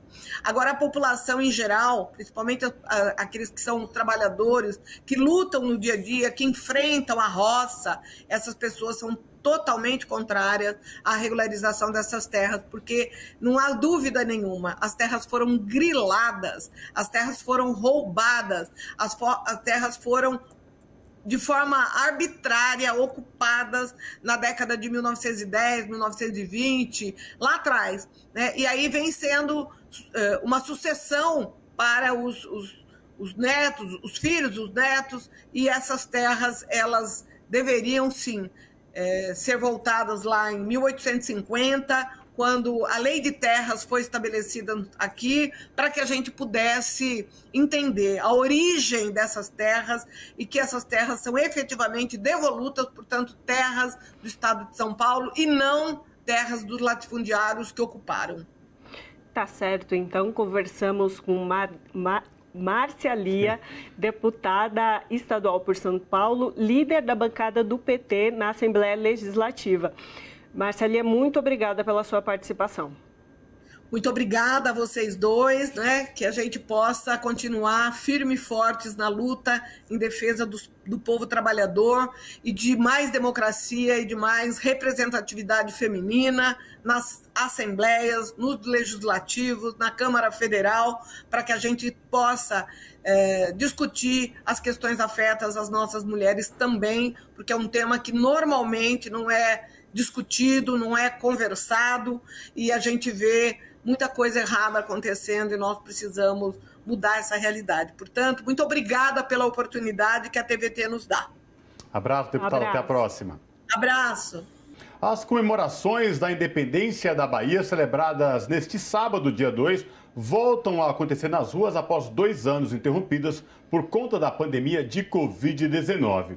Sobre esta data e a importância dela para os baianos, nós conversamos agora com Valmir Assunção, que é deputado federal pelo estado da Bahia. Boa noite, deputado Valmir Assunção. Prazer falar com o senhor. Seja muito bem-vindo. Boa noite, Cosmo. Boa noite, Ana Rosa. Dizer da alegria imensa de estar participando nesse momento, até porque são 2 anos de pandemia onde a população não teve condições de comemorar a independência da Bahia, e por isso que, para mim, participar desse momento histórico na vida de todas as baianas e baianos sempre é um orgulho muito grande. Deputado, a gente sabe que as comemorações por conta da independência da Bahia, ela não acontece especificamente só no sábado, dia 2. Tem uma série de atividades. Fala pra gente como que é tudo essa semana que envolve aí os festejos por conta da independência da Bahia. Olha, primeiro, para homenagear todos e todas aqueles que lutaram pela independência da Bahia, que para nós é a independência do Brasil, no dia 25 de junho, o governo da Bahia transfere a capital do estado para o município de Cachoeira, porque lá foi onde iniciou, na Câmara de Vereadores, em Cachoeira. E isso é uma tradição que foi iniciada no governo Jacques Wagner, e o governo Rui Costa dá continuidade a essa homenagem, transformando a Cachoeira na capital do estado da Bahia. E durante toda a semana tem uma série de atividades, mobilizações, que acontece também em Salvador, e justamente para homenagear e ao mesmo tempo mostrar para o Brasil que a independência do Brasil não é no dia 7, que a última luta, a última batalha foi no dia 2 de julho, onde conseguimos fazer com que os portugueses se retirassem daqui, e nós perdemos muitas vidas durante toda essa luta. Por isso que nós achamos que o dia 2 de julho é o dia da independência do Brasil, que foi concluído aqui na Bahia. E, deputado, a gente teve um protagonismo muito importante da população negra e da população indígena nessa movimentação, que você bem diz, aconteceu ali em 1823. E a gente tem uma figura, que é a Maria Filipa, que é uma mulher negra, que fez parte dessa atuação e que, de fato, a gente tem poucas informações sobre elas, exatamente por esse caráter, ela ser uma mulher negra. Fala um pouco, assim, dessa atuação da população, dos povos indígenas, desse protagonismo da população pobre, empobrecida dessa região nesse processo da independência. Não, veja bem, Ana Rosa, na minha concepção, todas as lutas que houve no Brasil, e quando se trata desde a Guerra do Paraguai até também a independência da Bahia, o protagonismo sempre foi do povo negro, do povo pobre, que sempre lutou e doou a sua vida para podermos nós termos esse Brasil que nós construímos ao longo desses anos. E em se tratando da independência da Bahia, além de Maria Filipa, que sem dúvida nenhuma foi a grande protagonista, mas as mulheres como protagonista, tanto Maria Filipa, Maria Quitéria, Joana Angélica, então um conjunto de mulheres foram protagonistas para enfrentar e construir a independência do nosso Brasil aqui na Bahia. Os povos indígenas, e não só na independência da Bahia, mas os povos indígenas em todas as lutas sempre cumpriram um papel fundamental. Por isso que nós, tanto os indígenas quanto a população negra e as mulheres, até hoje luta para ter oportunidades iguais na nossa sociedade. Deputado, fala um pouco dessas atividades que envolvem os festejos aí. Tem atividade no Pelourinho, tem atividade no Senhor do Bonfim, na própria capital. Fala pra gente, pros nossos telespectadores aqui da TVT e ouvintes da Rádio Brasil Atual, como que é todo esse clima aí por conta desses festejos? Olha, veja bem, às 8 horas da manhã se hasteia a bandeira da Bahia, do Brasil, e isso é na Lapinha. Da Lapinha até o Pelourinho é em torno de 3 quilômetros, onde a população caminha juntamente com a classe política, todo mundo participa. São ruas muito estreitas, mas a mobilização da população aí é durante toda a manhã até o Pelourinho. A gente chega no Pelourinho, aí aproveita para comer uma feijoada, para repor as energias que foram gastas durante todo o percurso. Mas o que chama a atenção de toda a população, sem dúvida nenhuma, é que durante esses festejos e a comemoração e ao mesmo tempo percurso, todos os políticos, prefeitos, vereadores, governador, participam caminhando com o povo. Isso é uma característica importante e todo mundo a pé. Isso é uma característica importante desse dia que é construído e a população baiana junto participando. Neste ano, que tem uma característica diferente, porque a participação do presidente Lula, que sem dúvida nenhuma é diferente, porque a grande expectativa de todos os baianos é justamente porque o presidente caminha com o povo, mesmo com todo o problema e a dificuldade da segurança, que é uma grande preocupação, mas, ao mesmo tempo, fazer um grande ato, e é justamente no estádio da Fonte Nova, onde o governador Rui Costa e o senador Jacques Wagner, o nosso pré-candidato a governador Jerônimo, juntamente com o presidente Lula e toda a classe política, fazer o ato da independência no estádio da Fonte Nova. Lógico que isso mostra a relevância, a importância do dia 2 de julho para a classe política, mas, sobretudo, para o povo baiano. Então, por isso que eu acredito que a participação do presidente Lula valoriza mais ainda essa data para todos nós e, ao mesmo tempo, mostra o carinho que o presidente Lula tem pelo povo baiano, por Salvador, pela essa data tão importante que é a data da independência da Bahia e do Brasil. E, deputado, você está falando dessa importância. De fato, esse momento, essa comemoração de 2 de julho aí no estado, ela acontece organizada por diversas entidades, né? Não é uma autogestão da própria população, é uma autogestão das entidades culturais, por exemplo. Queria que você falasse sobre isso, assim, a população realmente se mobiliza e vai para a rua, né? Ocupa as ruas do estado. Sem dúvida nenhuma. Não é uma comemoração organizada pelo governo. A sociedade civil que organiza e o governo participa como qualquer outra instituição desse momento histórico para todos nós.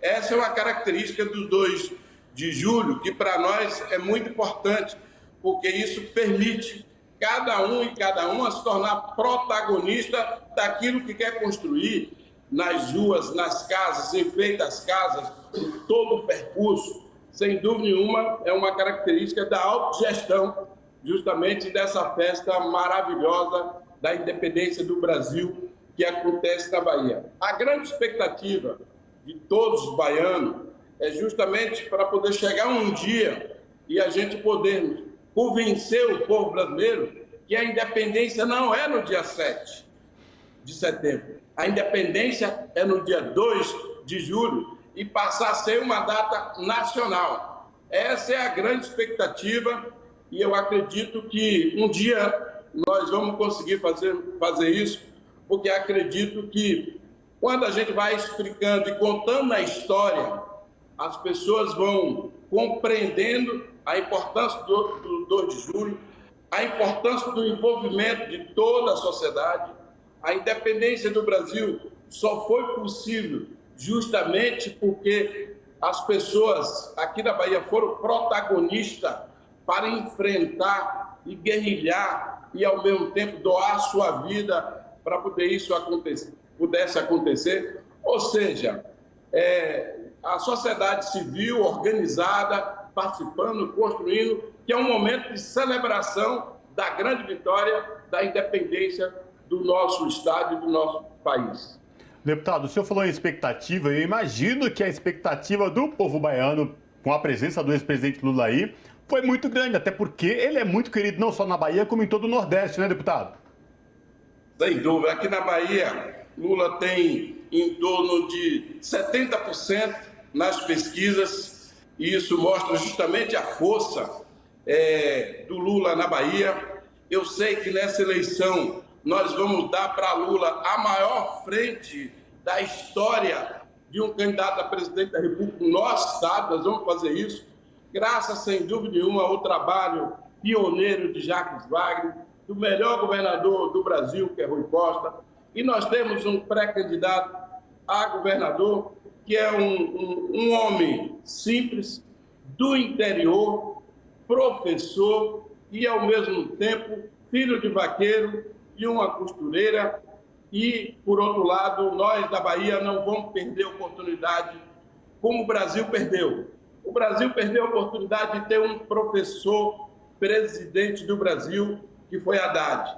Nós, na Bahia, não vamos perder essa oportunidade justamente para poder dar continuidade ao trabalho desenvolvido por Wagner e Rui, mas nós estamos trabalhando também muito em sintonia, Rui, aqui na Bahia, juntamente com Wagner, para podermos nós ter cada vez mais sintonia com o presidente Lula, porque tem muita força no Estado, o povo baiano tem muito carinho por ele, e é justamente esse carinho com o presidente Lula que nós estamos trabalhando, também um carinho com o nosso companheiro Jerônimo, que é o nosso pré-candidato a governador. E eu digo isso porque nós estamos já numa pré-campanha para governo, presidente, deputados.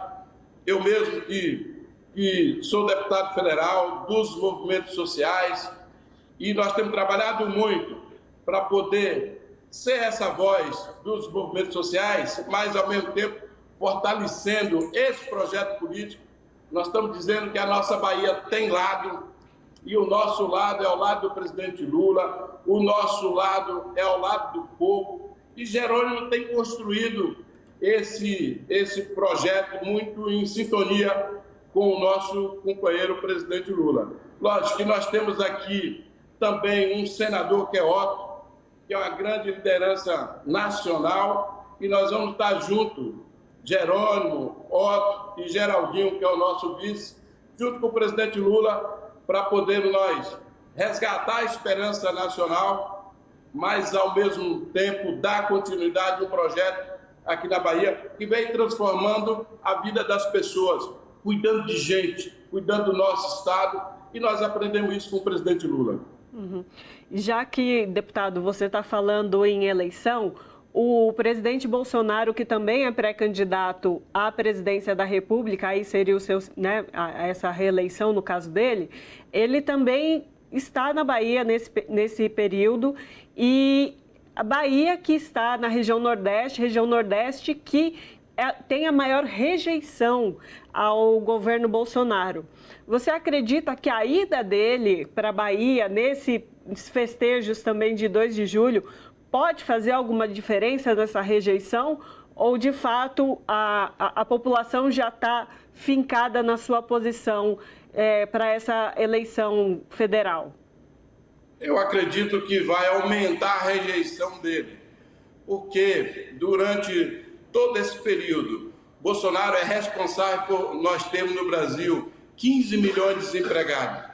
Bolsonaro aumentou o custo de vida e a pobreza. São 33 milhões de pessoas passando fome nesse Brasil.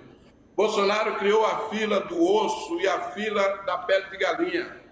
Bolsonaro acabou com Bolsa Família. Bolsonaro colocou a gasolina quase a R$10, 130, 140 um botijão de gás. Ou seja, Bolsonaro é responsável por de certa forma, destruir as nossas instituições, quando todo momento ele querendo constituir uma ditadura no nosso país. Então, veja bem, ele aproveitar esse momento do 2 de julho, vir à Bahia, lógico que a população vai cada vez mais rejeitar ele. E até porque nós sabemos que assim, ele fez uma...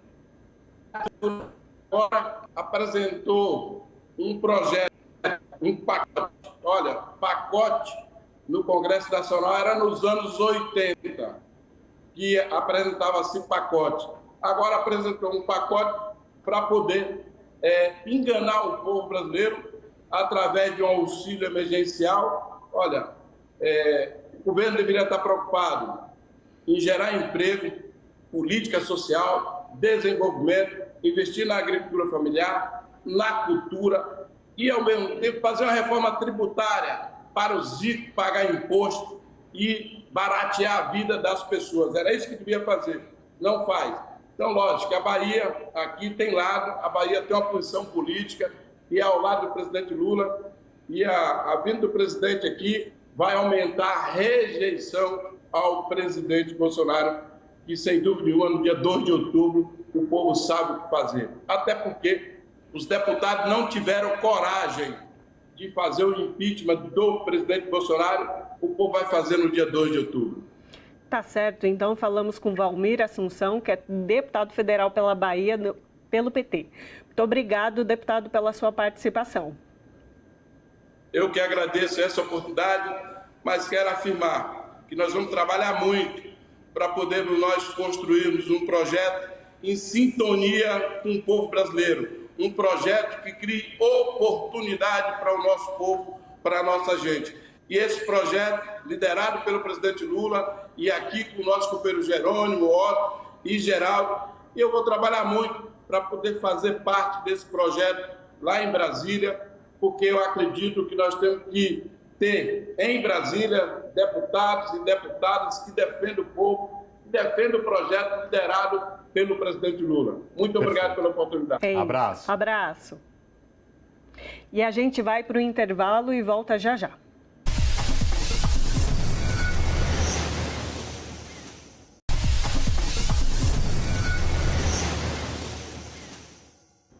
De volta com a revista Brasil TVT, aqui na TVT e também na Rádio Brasil Atual.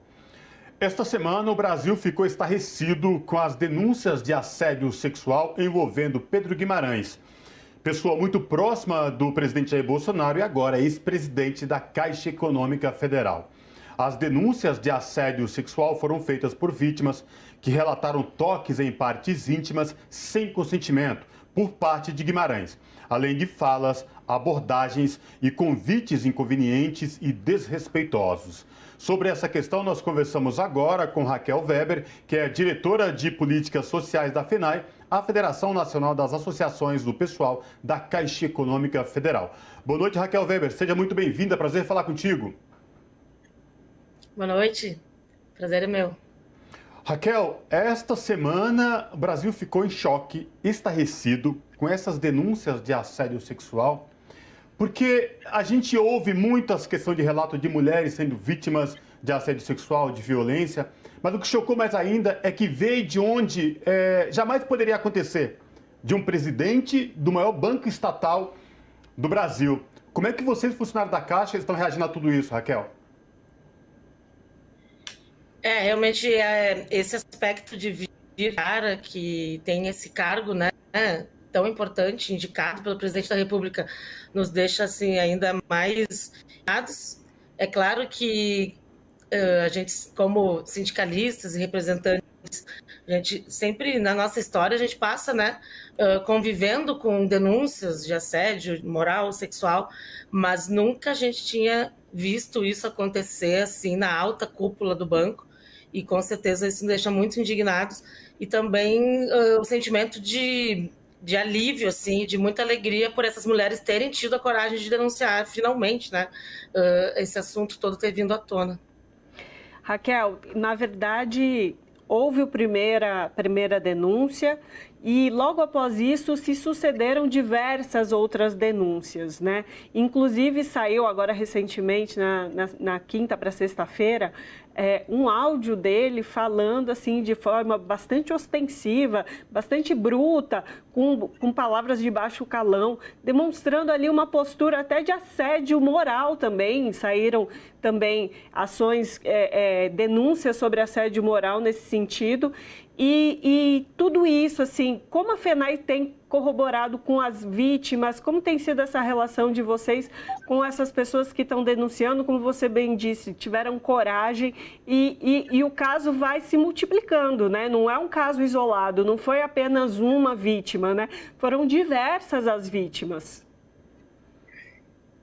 Sim, é como se tivesse aberto a caixa de Pandora, assim, de uma história que a gente tinha início, sabe? Onde a fumaça pode haver fogo. Muitos relatos a gente ouvia, mas nada assim concreto. Nós recebemos uma denúncia oficial, mas a gente não se surpreende quando a gente fica sabendo que estava acontecendo esse tipo de coisa. Acho que a gravidade e a quantidade de pessoas afetadas, sim, surpreende. E eu acredito que agora muitas pessoas, vendo a repercussão que teve, vão ter coragem de estar, né, contando mais situações que passaram com ele e com eles, talvez, né? Porque pode ser que seja para além até do presidente, né?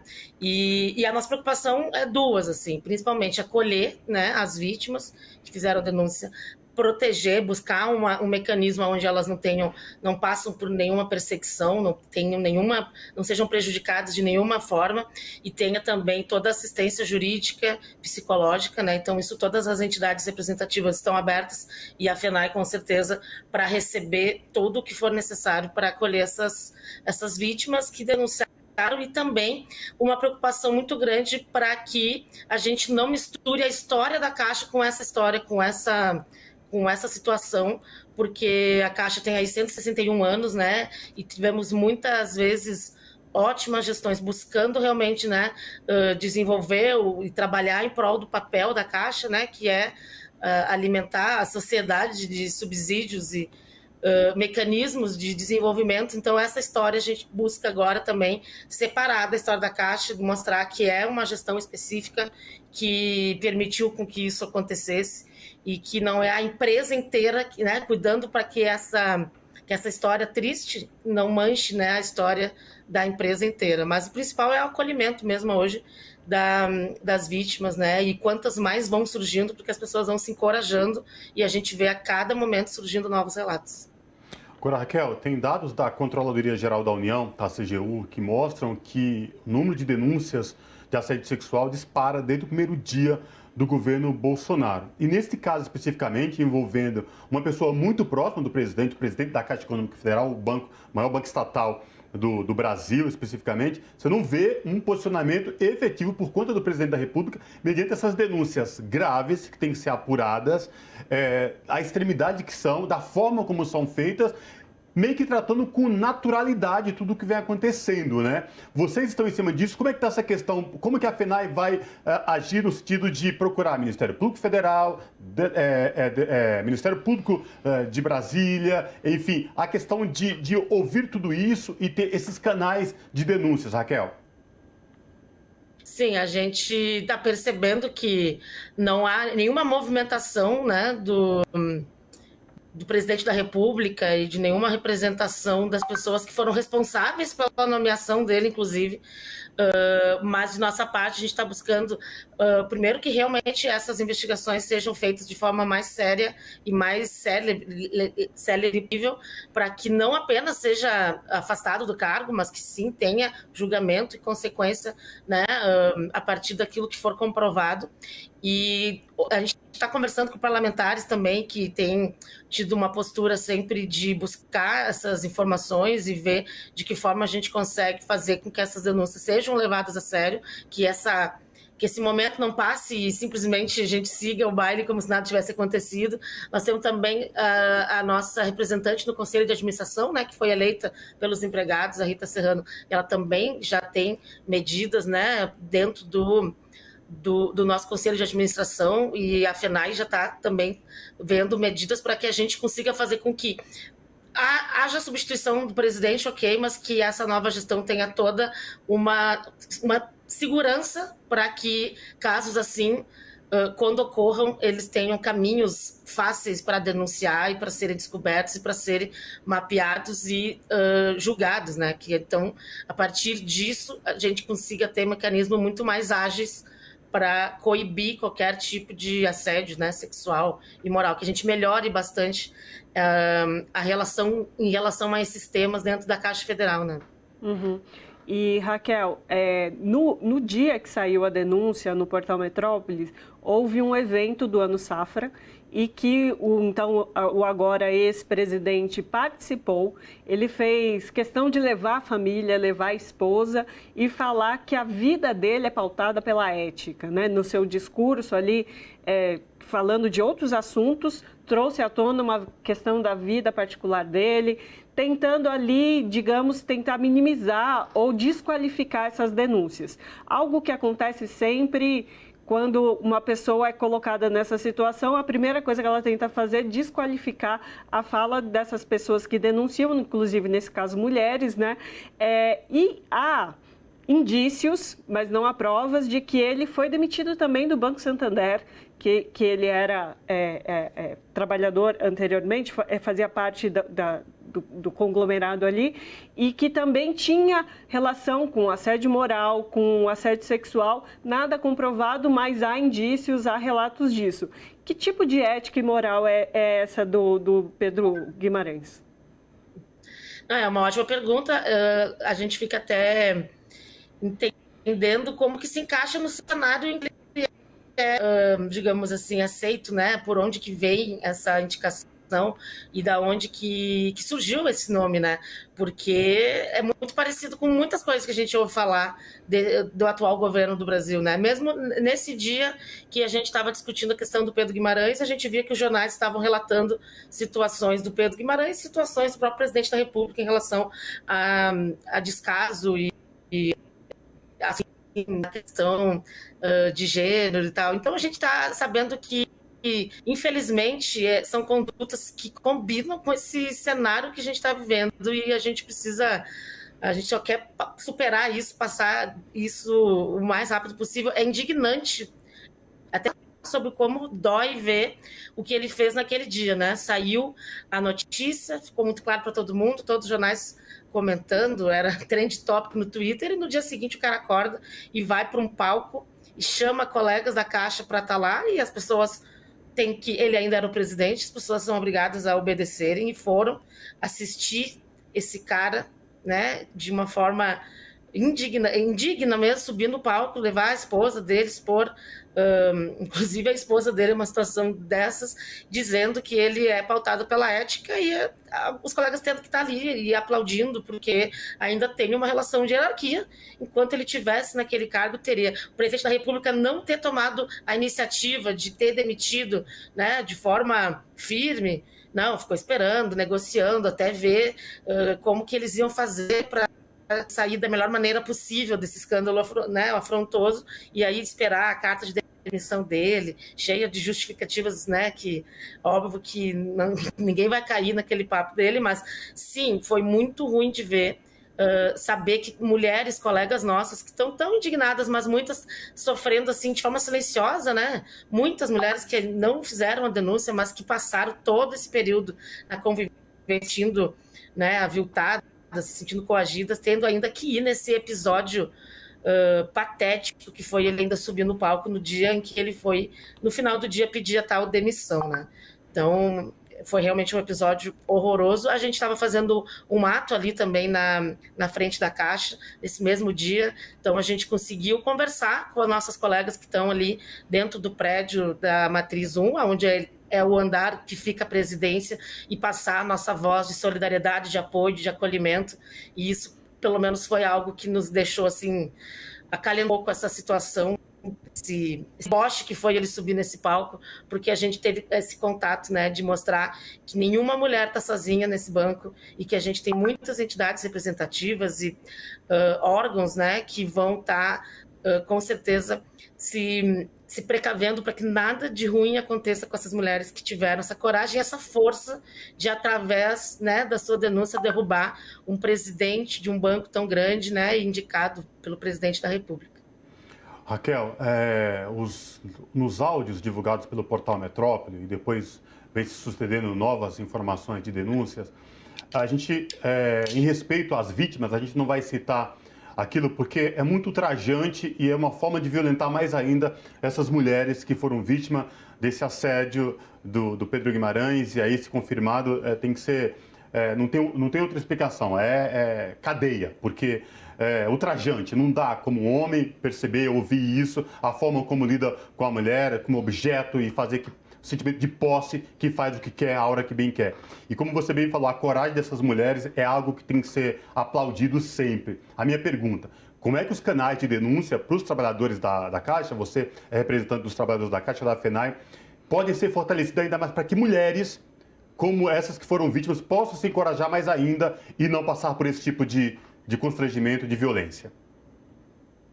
Eu acho que esse episódio veio num momento onde a gente tem visto denúncias de assédio sexual aparecerem com muita força no mundo todo, né? A gente vê desde lá de Hollywood, vai passando por empresas privadas. Então, musical, aonde a gente tem uma denúncia, né, forte, vazada, nesse caso, com várias mulheres participando, a gente vê que hoje não tem como esconder debaixo do tapete, esses homens acharem uma forma de se organizar e a coisa não estourar, porque nós estamos vendo o mundo da internet, né? Então, eu acho que esse é um aspecto positivo, a gente ter esse momento onde a gente vê que uma denúncia dessas causa consequência, sim, é pro agressor, e que todo mundo se junta para preservar as vítimas. Então, isso com certeza deve dar força, né, para que outras mulheres denunciem e que futuros assédios sejam denunciados, que ninguém mais tenha medo de dizer, mas ele é muito superior a mim, ele tem um cargo muito mais importante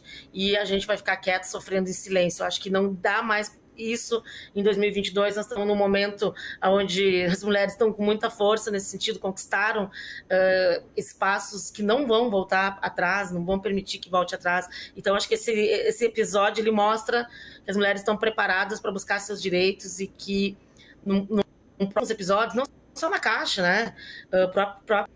Assim, de ser uma pessoa hierarquicamente tão superior, né? Por conta do cargo de presidente, indicado, mas mesmo assim as pessoas não vão ficar em silêncio, as mulheres vão denunciar. Então, isso é uma coisa que a gente vê com bons olhos. Já que aconteceu, que bom que a denúncia foi feita, que bom que a gente está conseguindo apurar, buscar que sejam os culpados, né, após o julgamento, sejam punidos e presos e que a carreira deles seja prejudicada. Mas como tolerar esse tipo de coisa? Não tolerado, mas hoje com certeza não vamos tolerar mais. E Raquel, rapidamente, que o nosso tempo está acabando, qual que é a expectativa aí para a indicada Daniela Marques assumindo esse cargo de presidência? Lembrar, claro, que o Pedro caiu por conta das denúncias de assédio sexual. As políticas que ele estava implementando para a Caixa, todo esse projeto que a gente vem enfrentando desde o início, quando ele foi indicado, né? Esse governo todo vem tentando desmontar as empresas públicas, e isso vai continuar enquanto esse governo estiver lá. Então, independente disso, claro que bom, o mínimo, agora a gente quer apuração, mobilização, mas com certeza vem a presidenta também,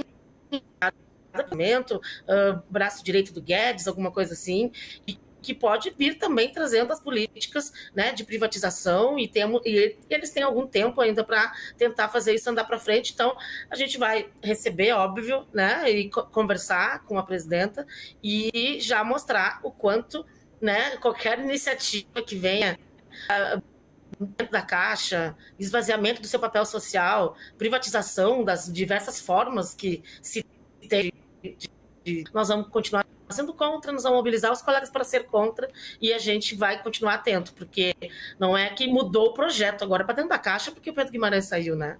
Então, com certeza, primeira coisa, preservar as vítimas, punir, e que bom que um tarado assediador foi afastado, mas agora a luta continua, digamos assim, para a gente barrar qualquer iniciativa de privatização da Caixa, que com certeza pode ser que continue andando com a mudança de presidente, né? Tá certo, então conversamos com Raquel Weber, que é diretora de Políticas Sociais da FENAI. Muito obrigado, Raquel, pela sua participação. Obrigada pelo convite. Abraço. Abraço. Repressão dos policiais militares, a retomada do território Guapuí, no município de Amambai, no Mato Grosso do Sul, deixou mortos e feridos. A Taiguaçu, principal entidade representativa dos Guarani Kaiowá, informou que a ação da PM no território Guapuí ocorreu sem ordem judicial de reintegração de posse. Para repercutir esse assunto, nós conversamos agora com Eliel Benites, professor da UFGD, Universidade Federal da Grande Dourados, e liderança Guarani Kaiowá. Boa noite, professor Eliel Benites. Prazer falar com o senhor. Seja muito bem-vindo. Boa noite. Prazer meu. Professor, fala pra gente os desdobramentos desta ação que deixou todos nós chocados, dessa ação da Polícia Militar aí no Mato Grosso do Sul, com os povos Guarani, uma ação violenta que, ao que se sabe, tem mortos e feridos. Eu queria que você atualizasse pra gente a real situação aí dessa situação. Nesse momento, nós estamos, né, aguardando, né, o desenrolar de toda a denúncia feita pelas comunidades indígenas sobre ação violenta, né, e que houve a morte de lideranças indígenas. Todas as organizações indígenas, lideranças, comunidade, né, instituições, apoiadores, estão divulgando, né, dados, informações no sentido de responsabilizar o Estado, a segurança pública, né, por uma ação unilateral, né, partidário, né, em relação à questão, né, da reivindicação da luta pelos territórios tradicionais, né, pelo Estado de Mato Grosso do Sul, principalmente a Polícia Militar, que teve uma ação ilegal, né, que não houve decisão judicial para reintegração de posse. Então, uma ação que não tem um respaldo legal e que teve uma consequência de o resultado de uma morte de uma liderança indígena e vários feridos, né, crianças e jovens, né, e muitas repercussões negativas e muito sofrido nesse momento eles estão passando. A comunidade de Amambai, que é o local que houve esse assassinato, eles fizeram, né, essa semana, segunda-feira, o enterro dessa pessoa, que é uma liderança, né, chamado Alex, né, e foi muito, muito triste, muito emocionante, né, as famílias, né, chorando, os parentes, né, toda a comunidade está nessa revolta, né, desse sentimento de perda muito profunda, né. Isso não é um caso isolado, né, porque na verdade acontece também em outros espaços, no município de Naviraí. Outra ação também ilegal, né, da mesmo grupo de polícia militar, houve reintegração de posse. Então são ações que hoje está sendo configurado aqui no estado de Mato Grosso do Sul, uma ação de força pública que não tem respaldo e vai atuando de modo de milícia, né? E vai assassinando indígena, utilizando poder público para defender, por exemplo, interesses particulares, e não há uma posição mediador dos conflitos, que é o papel, a gente entende que é o papel da segurança pública. Uhum. E, professor, essa região ela é historicamente vista com este conflito, na verdade com esse ataque contra a população indígena, a população guarani, e você bem já trouxe o caso do assassinato do Alex, o jovem de 18 anos, né, que aconteceu em maio. E essas ações, essas mobilizações do povo guarani de tentar garantir a reserva, porque ali são regiões de reserva, né? Se você puder esclarecer essa parte também, dessa mobilização dos guaranis, é uma resistência que eles estão tentando fazer para não perder espaço para o agronegócio que vem avançando. Ali é um processo histórico já que a gente vem passando. E como você vê ali a garantia de direitos daquela população guarani que está cada dia mais perdendo o seu direito a essas terras de reserva? Exatamente. A única opção para os Guarani Kaiowá em termos de garantia de estar vivendo com a sua particularidade culturais, né, que se garante na Constituição Federal, que o direito de ser indígena, Guarani Kaiowá, com suas totalidade em termos de valores, né, culturais, língua. Então, a reserva, hoje nós temos 8 reservas aqui no estado de Mato Grosso do Sul, né, no Cone Sul do estado, demarcada no início do século XX com o objetivo dessa política de integrar os indígenas na sociedade nacional, que é deixar de ser indígena para se transformar em não indígena. Então, a demarcação das reservas no início do século XX, ela foi com esse objetivo. Então, não tem essa base, né, de ideias de que a manutenção da diferença, manutenção da cultura Guarani Kaiowá. Então, a partir da década de 70, no início de 80, começa, né, o pessoal chama-se de retomada, né, ou seja, retornar aos seus territórios tradicionais que outrora foi tirada de uma forma compulsória, violenta, né, no processo de estabelecimento do Estado Nacional e fronteira aqui, porque nós estamos na fronteira com Paraguai, Argentina e Bolívia. E há também muitas interferências externas, principalmente o narcotráfico também, né? Mas aqui é diferente porque a presença do agronegócio é muito forte, porque a terra é muito boa, né? Porque onde os Guarani Kaiowá vivem, a territórios tradicionais, são terra boa para produção, porque nós temos a tradição de trabalhar na roça, na produção agrícola, né, de alimento. Então, hoje, a partir da década de 70, começa a se implantar grandes incorporações internacionais que vai produzindo commodities, né, para importação, exportação, e acaba acentuando cada vez mais a violência, porque os Guarani Kaiowá começam a resistir e refazer essa retomada. Então, esses assassinatos não é isolado, é sistêmico, né, e contínuo. Então, não dá para encarar uma ação isolada, né, pontuais. Esse assassinato sistêmico de lideranças, de jovens, se constitui cada vez mais uma normalidade aqui no Estado. Ou seja, não há uma responsabilização, não há uma averiguação profunda pelas autoridades competentes, né? Então, e cresce muito grande o racismo e discriminação. Então, nessa conjuntura, garantir o direito, né, indígena é muito difícil. Então, eu vejo que, nesse momento, estamos divulgando as ideias, divulgando, né, essa violência para que as pessoas comecem a entender a gravidade da situação do nosso povo Guarani Kaiowá. Professor, você relata bem o que está se passando aí na região do Centro-Oeste. Algo parecido aconteceu também na região amazônica recentemente, quando o Bruno e Dom Philips foram assassinados, também no contexto de defesa dos direitos dos povos indígenas. Então, como você bem já relatou, esse é um processo sistemático de violência contra a população e também a quem defende a população. O que eu queria te perguntar é, quanto sociedade civil, o que as pessoas podem e o que vocês esperam das pessoas nesse processo? O que a gente pode fazer, resumindo, né, para tentar apoiar a luta dos Kaiowá, de vocês e também de toda a população indígena do Brasil?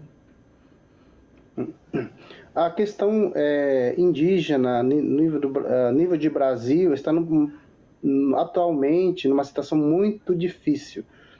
No norte, por exemplo, a questão da defesa do território, a invasão do garimpeiro, madeireiro, assassinato. Aqui no centro-oeste, as lideranças são sistematicamente assassinadas, né? Cresce cada vez mais a ideologia de extrema-direita, de extermínio dos povos indígenas, né? Racismo, discriminação e a negação do direito em todo sentido. A política de assistencialista, política pública de ação para a sustentabilidade, tudo, enfim, está sendo negado. Então, a Constituição que garantia o direito está negado e não se implementa uma política pública. Então, nesse sentido, as instituições públicas responsáveis que poderiam defender o nosso povo estão se negando. O próprio, por exemplo, a FUNAI, né, a própria Ministério da Educação, o Ministério da Saúde, Ministério da Segurança, enfim, todo o poder público estão cada vez mais utilizado contra nós. Nesse cenário, né, caótico e desmonte total, sem perspectiva, nós, cidadãos, assim, vocês, temos que cada vez mais estar atento a essas questões, entender melhor a realidade de cada povo na nossa região, o que é território indígena, qual é o fundamento da luta dos Guarani Kaiowá, por que nós estamos lutando. Então, a sociedade precisa entender para não possa julgar de uma forma errônea e precipitada. Então, entender a profundidade, a história local, a regionalidade, o processo histórico de violência que se espelha hoje na nossa realidade. E a partir dali entender que a questão indígena ela não é um problema para a sociedade como um todo, ela é uma solução. Por que nós reivindicamos, por exemplo, em relação à nossa terra? Porque a partir da terra nós possamos, né, recompor as energias, a ecologia, toda uma espiritualidade de um território. E é diferente dos grandes empresas, incorporadores, em grandes, né, empresas internacionais que vêm na nossa região, vai tomando espaço, né, e destruindo o meio ambiente para produzir primeiro mundo na Europa, nos Estados Unidos, no norte do mundo. Então, essa questão, né? Então, grandes empresas, grandes fazendeiros, grande latifúndio, ela explora a nossa terra, destrói a terra, retira as forças da terra para produzir mercadoria no sentido capitalista para poder construir riqueza em outros lugares. Então, a força da terra, o território nosso, ele é sugado as suas forças para produzir valores para outros lugares. Então, está sendo roubado. E esse processo de roubar a força da terra, ela precisa ser entendido pela sociedade, né? Que nós, indígenas, defendemos o território, defendemos o rio, a floresta, a ecologia, a biodiversidade, enfim, e essa defesa ela não é apenas para nós, é para toda a sociedade. O equilíbrio climático, enfim, etc. Então, são essas ideias, precisa a sociedade entender que a luta indígena não é a luta isolada, ela é a luta para a defesa como um todo, né? Então, o papel da sociedade é entender essas questões e ser crítico também a partir disso aí, a realidade na qual estamos vivendo. Professor, nosso tempo está se esgotando, mas me permita, eu quero te fazer uma pergunta. Você é o primeiro professor Guarani Kaiowá a tomar posse como professor do quadro efetivo de uma universidade federal, a Universidade Federal da Grande Dourados, né? Como que foi essa façanha? Como foi chegar, passar desse concurso, chegar a uma instituição federal, lecionar para a Universidade Federal, com essa miscigenação de pessoas dentro de uma universidade? Como que foi para você? Traz para a gente aí essa tua experiência à frente como professor de uma Universidade Federal. Bacana. A minha trajetória de formação está dentro de uma corrente de formação específica de uma política pública para os professores indígenas. Então, fui me formando na formação específica para lecionar nas comunidade indígena, como curso de licenciatura Araverá, que é licenciatura nível médio, depois Tecoarandu, licenciatura de graduação. Então foi uma sequência de gradativa, né, trajetória acadêmica, né, até chegar ao doutorado, né, e a partir dali eu entrei como concursado na Universidade Federal. E aqui na Universidade Federal da Grande Dourado temos a Faculdade Indígena. Então, ano passado, assumi essa direção como diretor da faculdade e hoje, está dentro de uma grande projeto dos povos indígenas Guarani Kaiowá, essa formação específica e a política específica e a própria faculdade indígena para que as pessoas, os jovens, se formem na faculdade e voltem para as comunidades para dar aula, para garantir a especificidade da educação escolar indígena. Então, não é uma trajetória individual de sucesso, né? Mas é um coletivo que a gente vem ocupando espaços estratégicos para demonstrar à sociedade que os indígenas também é possível. Quando tem oportunidade, quando tem uma política pública favorável, ela tem espaço e vai ocupando o espaço estratégico. E não é só espaço, mas questionando toda a epistemologia, um conceito, toda uma ideia da academia, muitas vezes estruturada, né? E que é inquestionável. Então, a ideia indígena, o pensamento indígena, ela deve servir como teoria, filosofia, para orientar a própria sociedade. Então, estamos nessa caminhada ali, nessa luta, e nós estamos continuando ainda nesse processo todo. Perfeito, professor. Falamos com Eliel Benites, professor da UFGD e liderança Guarani Kaiowá. Muito obrigada, professor, pela sua participação. Obrigado pela oportunidade de estar aqui e grande abraço a todos. Abraço. Professor. O nosso momento cultural de hoje é com a cantora e compositora carioca Leila Maria. Com 66 anos e mais de 40 de carreira profissional, está lançando o seu 6º álbum, Ubuntu, cantando o repertório de Djavan com arranjos criativos e participação de músicos africanos e de Maria Bethânia. Vamos acompanhar. A terra se quebrando toda, a fome que humilha a todos, vida se alimenta de dor. Que pobre povo sem socorro. Por que será que Deus pôs ali teu ser para ser assim, sofredor? Sob a brasa do sol, padecer do desdém, do poder fingido, sem saber o que é ser feliz. Viver, como se diz, dá medo. A terra se quebrando toda, a fome que humilha a todos, vida se alimenta de dor. Que pobre povo sem socorro. Por que será que Deus pôs ali o ser pra ser assim sofredor? Sob a brasa do sol padecer do desdém, do poder fingido, sem saber o que é ser feliz, viver como se diz, dá medo, apesar de se ter céu azul, mesmo lá do sul, mesmo Deus.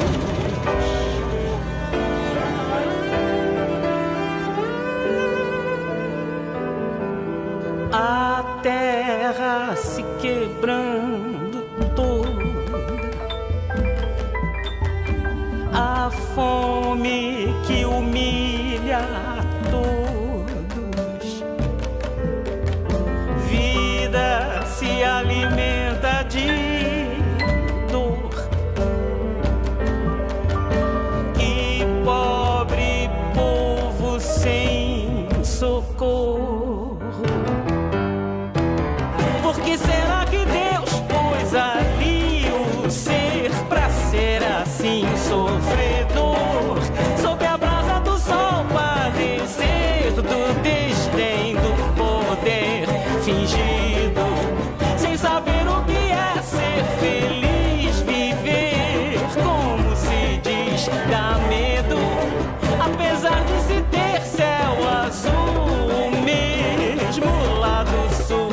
mesmo Deus.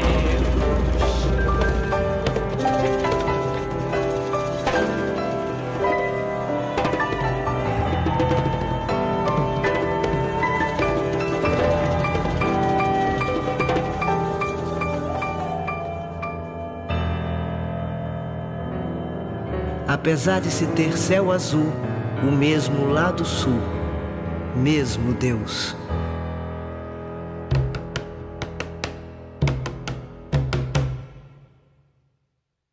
E com esse belo clipe, com essa bela música, a gente encerra o Revista Brasil TVT de hoje. Ana, juntos mais uma vez, obrigado. Juntos mais uma vez, obrigado pela parceria, obrigado também a quem nos acompanhou hoje. Pessoal, se cuidem, a pandemia ainda não acabou, muitos casos agora de contaminação e de mortes também aumentando, portanto, muito cuidado aí, máscara e álcool em gel. Boa semana a todos, obrigado pela companhia e a gente se vê no próximo final de semana. Tchau!